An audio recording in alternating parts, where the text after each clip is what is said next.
Yo, yo, yo, what is going on, my beautiful brothers and sisters, fellow radiators of love? My name is Jamal Pope, aka J Phoenix, and this is going to be your astrology forecast for this last day of November, November 30th, 2023. Thank you so much for joining me on this video. Hopefully, you guys are having a wonderful week so far. A little late getting this video out, but yeah, we're still here. Anyways, let's go ahead and hop into these astrological transits so you can be better prepared to navigate these celestial energies.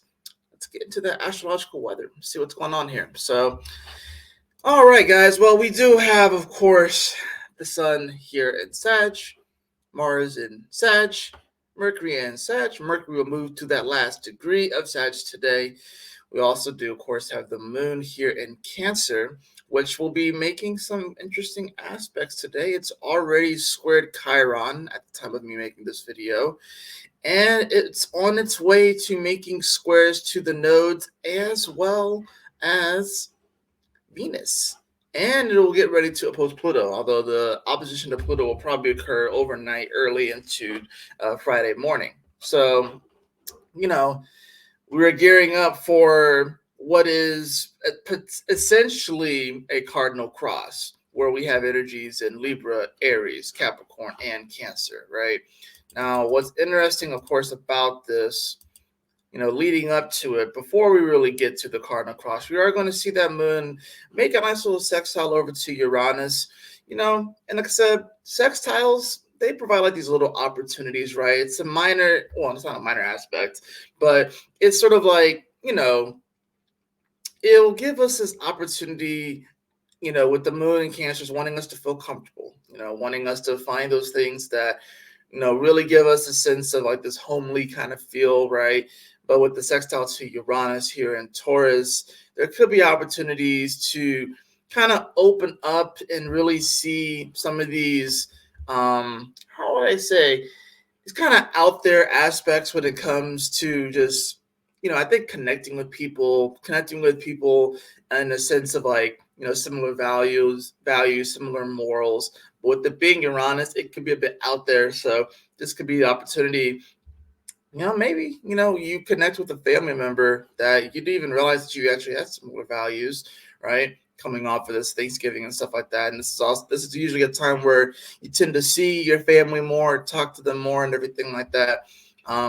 So this moon, whenever you have Uranus and Taurus too, it's like Uranus and Taurus is definitely shaking a lot of things up. It doesn't really like to be there. This has been causing volcanic eruptions. It's been causing weird rifts when it comes to socio-political allies and different things like that. So the moon sextiling it, it's just wanting us essentially want to feel more comfortable with how the world is shaking up, So, and I think it's kind of nice because we kind of need this energy before the moon starts to square all of this other energy, before it opposes Pluto as well. So it's just kind of a nice little reminder of like, hey, I know the world is kind of shaken up right now, and it seems like things are kind of weird and all over the place. But we can still find a way to be comfortable in these situations. We can still find a way to make it through these moments. Yeah, it's not going to always feel comfortable, but do some things to kind of give back to yourself. Get a massage, take a shower, a hot bath, treat yourself. You know what I'm saying? Do those little things for yourself that really kind of make you feel better. It could be as simple as, do you enjoy having hot tea? But so give yourself a nice cup of hot tea or hot coffee or something like that. Do something nice for yourself to kind of make yourself feel a little more comfortable in a time that's definitely very shaky, in a time that's definitely very, we don't really know where this story is going. We kind of have an idea of where it's going, but no one really knows where this thing's going, right? So now, of course, you can see that move to that 29th degree of Sag. Now, of course, whenever you have a planet at 0 degrees or 29 degrees of a sign, it's going to be pretty intense, especially the 29th degree, because it brings everything up to the forefront, right? Now, what's interesting, of course, about this Mercury is that this Mercury is slowing down. And remember, the fastest that Mercury can move is 2 degrees a day. The fastest that it got to recently here was about 1.5 degrees a day. Now Mercury is moving at about 1 degree and 12 minutes a day. It's slowing down. Why? Because it's going to retrograde in Capricorn and come back into Sag and cover this spot where it's at. So, you know, that's one thing that we kind of have to keep in mind whenever you have like a retrograde planet, or a planet that's technically already in its shadow. So not only is Mercury, getting closer to this Pluto, but it's in shadow. So it's like we don't have all the clues, we don't have all the answers right now. We're trying to have this long-term vision, and it's really more of like a step-by-step kind of deal. You can't just run into the fog, right? Not that we want to project a fear that we're just going to run off a cliff and that's what the fog is hiding, but we don't want to just run right into the fog, right? There's maybe a desire to run into the fog. There maybe is like oh, well, like I kind of want to push the boundaries and kind of run into that stuff. Venus is about to come into Scorpio here next week. And that's like we're not done with all the Scorpio energy. Like it just seemed like it flew by, right? Mercury, Sun, Mars just like flew through Scorpio. Not done with it. Venus is about to come there, and Venus, remember, is at its detriment in Scorpio. I think it's interesting too how Venus, it's at home in Libra, but then the other two signs that surround it, it's its fall position and its detriment position. So it's almost like Venus likes to make her home in the middle of like areas where she doesn't really like to be. So maybe that's why it's like she rules beauty, because it's like she kind of stands out when compared to the Virgo and the Scorpio energy, because she's not as strong in those areas. That being said, Venus and Scorpio is savage energy. So like the more I like look into that one and I meet people with Venus and Scorpio, y'all are some straight up savages. Like y'all really are. In like the most like best way. Like y'all like I thought Scorpio season was going to be dramatic, and it wasn't really. When Venus comes into Scorpio, get ready to see some drama, especially when Venus opposes Jupiter and Uranus. Yeah, it's going to be crazy. So, essentially, any of like y'all remember that Venus friggin' retrograde in Leo and how big that was. Well, now Venus is about to square all that energy that it retrograded through. And we got to remember that we haven't had a Venus only retrograde in Leo. No one alive had experienced that. So now we're going to have a Venus in Scorpio that's going to be squaring all of that energy, all of that retrograde energy that it did through Leo. So this is sort of like if things kind of survive the Leo and the Virgo and the Libra, Scorpio is going to be this major test as far as like kind of reminding us of this whole retrograde period. And it's going to really bring it, and we'll talk more about that too. I might even make like a whole separate video on that. But just kind of putting that out there as far as like something that's coming down the pipeline, right? Now, we do have, you see, that's my ADHD brain just like moving all over the damn place, right?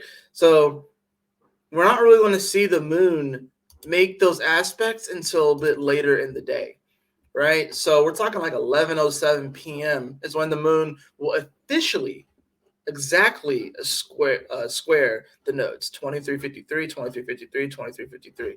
Now it's also making a square over to Eris. It's making a square over to Venus. Those energies are starting to separate, right?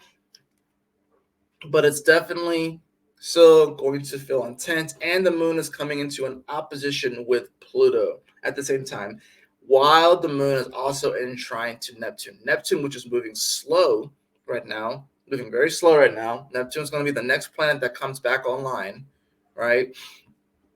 We have a moon that's out of bounds still. We have a Mercury that's out of bounds still. And we have a Pluto that is really on the line of being out of bounds. In fact, I'll go ahead and show you guys what I'm talking about. All right, so share screen.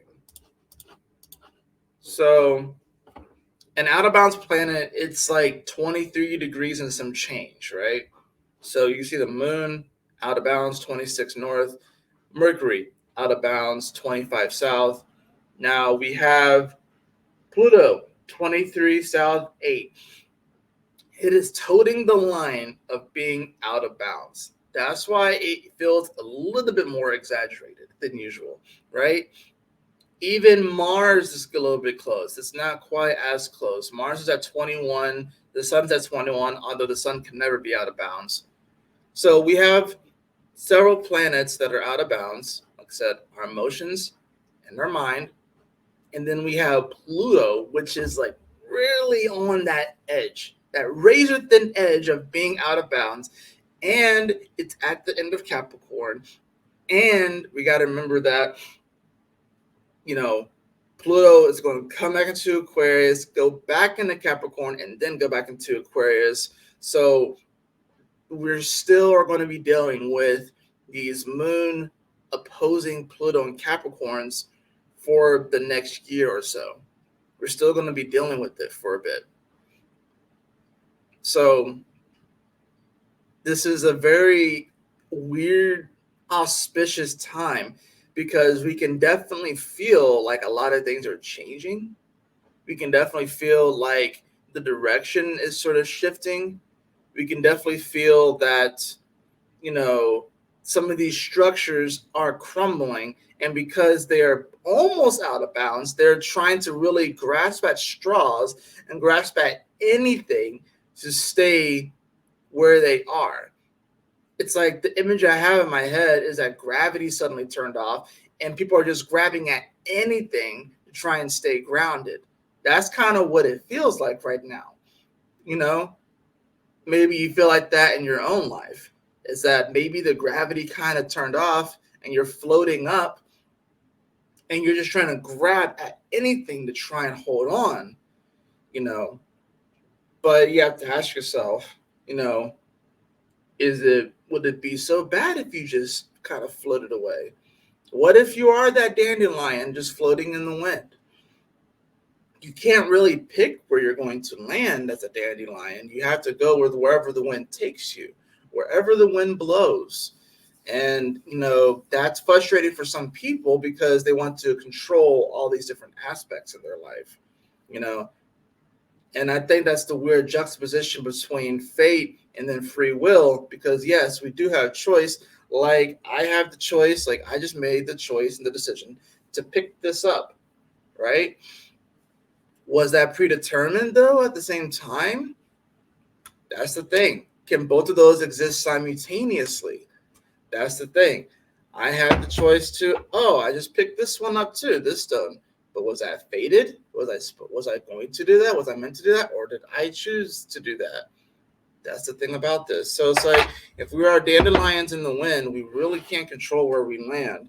But if we're trying to be like, no, I want to land over there, I want to land over there, and then we don't land over there, and then we get pissed off that we don't land over there, like just the reality of the fact is that things are in major flux right now.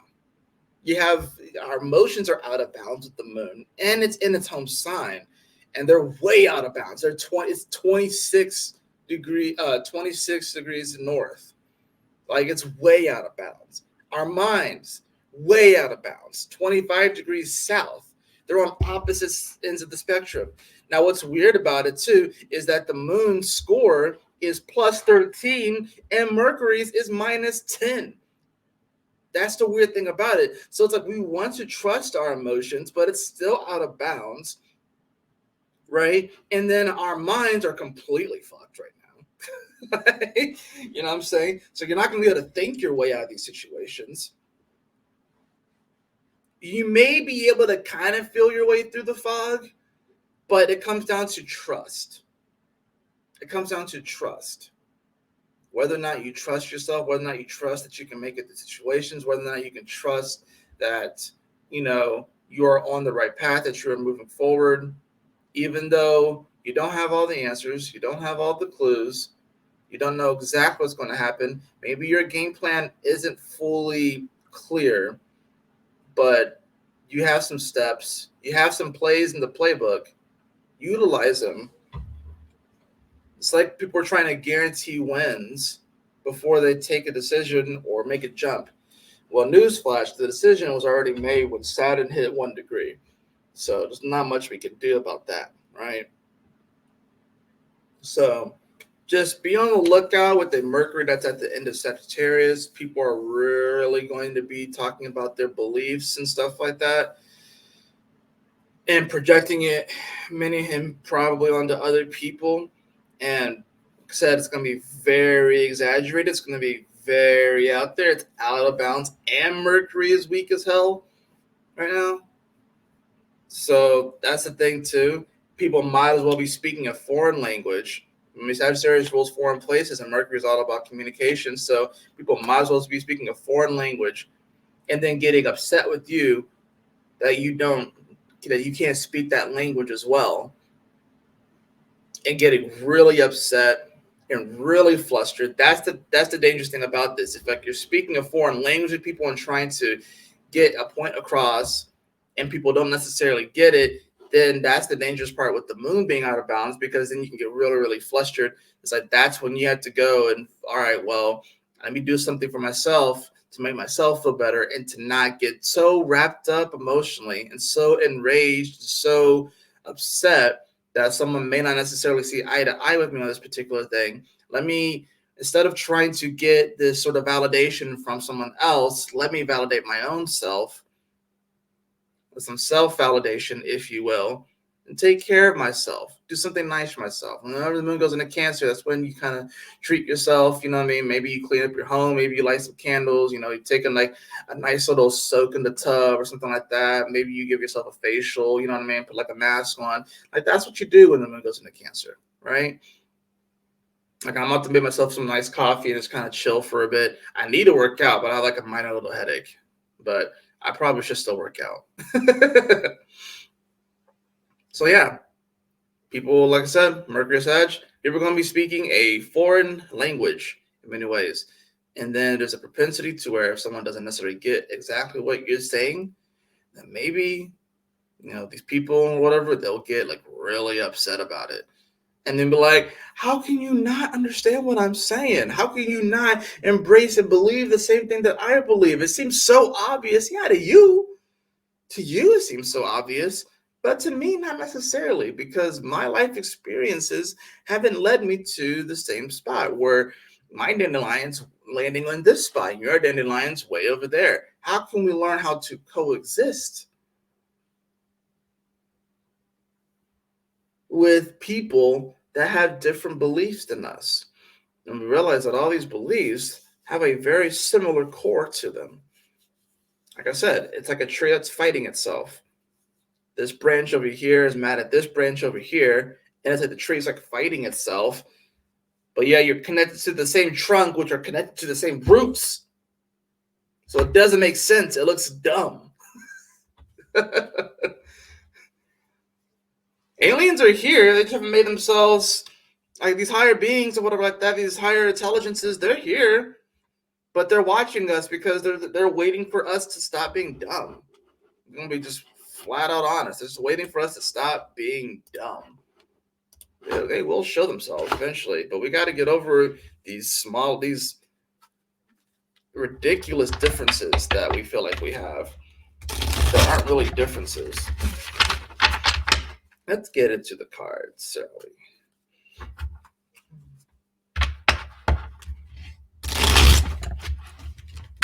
Oh, that was not a good shuffle. I realize that with these cards, honestly, I can't really shuffle it like that. I have to,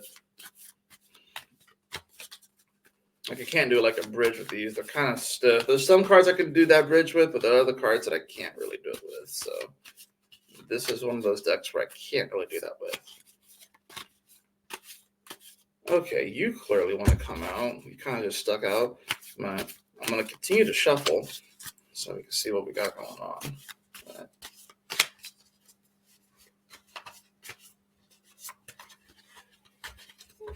All right, so the card that wanted to come out was the Queen of Wands. She's back, y'all. She's back. So clearly there's some sort of continuation from yesterday's story, that Queen of Wands. This is followed by, we have the Judgment card in reverse. Yeah, we don't really want to just be passing judgment on people today, I think. And with it being in reverse, and feeling like it has to be this way. There is sort of like a call to arms energy whenever I see the Judgment card come up, but because it's in reverse, we have to really ask ourselves, do we really want to follow? It's going to sound bad, but do we really want to follow those orders from that particular person and stuff like that? Or are they speaking out of bounds? Are they feeling out of bounds? Are they, not emotionally sound right now, or mentally sound right now? Are they projecting that belief on other people and saying, like, you guys had to do this and stuff like that because I believe this is what's going to save humanity, right? This is, there's not going to be, it's not, the savior is you. The savior comes from within you. It's not a policy. It's not a person. Okay. It's not a religion. It's something that comes from within you, right? Not saying that people and policies or religions don't have positive aspects to them, but these aren't the things that are going to save you right now. But there's going to be the projection that they can, that there's going to be some policy that's going to get passed that's going to save people, or there's going to be some person that's going to do something that's going to save people, or some religion or something that's going to save someone, or some savior that's going to save someone. It comes from within. It comes from within. Bottom of the deck, we do have the King of Pentacles upright. So maybe there's going to be a prominent energy, and this is the bottom of the deck. So this is going to be sort of like a background energy. So maybe there's going to be a prominent person with a lot of earth energy, some Taurus, some Virgo, or some Capricorn energy that, kind of maybe fights back against, this energy of feeling like, there's going to have to be some sort of policy or savior or whatever like that. Someone that kind of goes against the norm, and since Uranus is in Taurus, it's kind of give me like maybe someone with like some Aquarian vibes too. Maybe with like Aquarius Sun, Mercury, Mars, or something like that. Or maybe someone with their sun in the 11th house. You know what I'm saying? So that's more like on the large. I'm saying that's more like on like the larger scale, more of like the political scale or something like that. Something that's more in like the news. But this King of Pentacles is just reminding us to remember our value, remember our worth, and to not get overly excited about things. Not to get overly excited if things go wrong. Maybe not even get overly excited if things go right. Not that you don't want to appreciate those things that are going right in your life, but don't get so overly excited about things to where you end up ruining a good thing. You know what I'm saying? So that is going to do it for your astrology forecast today. I hope that you all enjoyed it. If you did, please like, share, and subscribe. I definitely appreciate it. If you'd like to have a personal reading with me, beloved, you can follow the link in the description below to my website, jphoenix.com. And as always, y'all take care, stay blessed, have a wonderful Thursday. I'll see you guys on the next astrology forecast. Peace.